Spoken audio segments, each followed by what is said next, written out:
les Algériens, donc l'ALN, n'avaient pas d'organisation carcérale pour les soldats français qu'ils faisaient prisonniers. En tous les cas, au moins au début, mais même d'ailleurs après.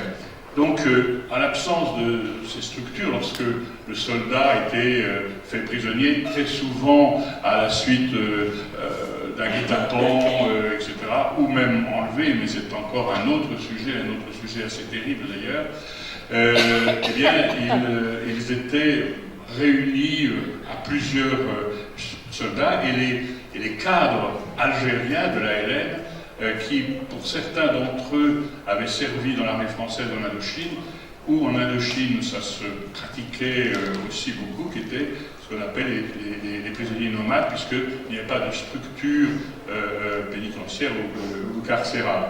Alors, au moment où le soldat français est arrêté, soit à la suite d'une embuscade, est aussi un moment terrible pour les jeunes soldats.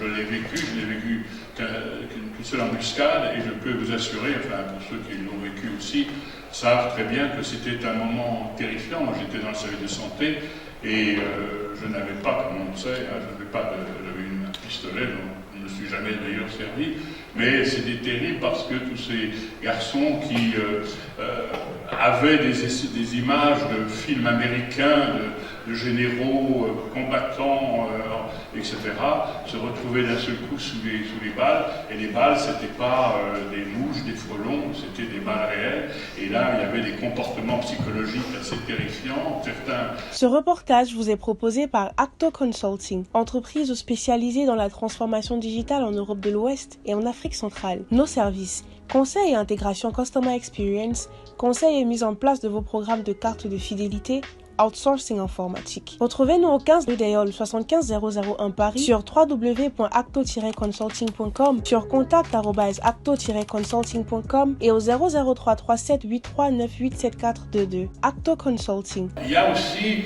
une violence psychologique assez terrible qui est un simulacre d'exécution.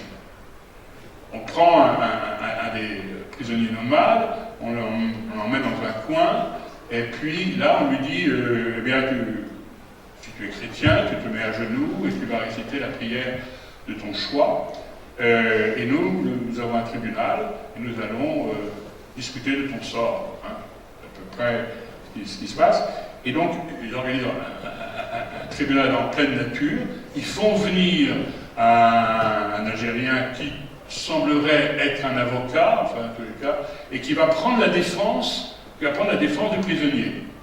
Et donc le prisonnier est à genoux, en prière, celui qui le désire, et qui le veut, et il entend, en arabe évidemment, l'avocat qu'on lui a, comment dit-on ça, donné, commis, et parler de son sort, mais évidemment il ne comprend pas ce qu'il se dit, et il se doute bien que ce qui se dit n'est pas forcément à son avantage.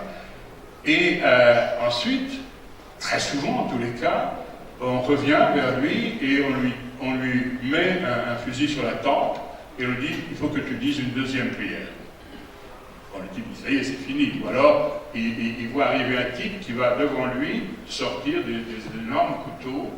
Ils vont me décapiter, voilà, c'est fini quoi. Et on lui dit tu vas faire une deuxième prière. Donc il fait une deuxième prière, on le laisse encore après, pendant 1 heure ou 2,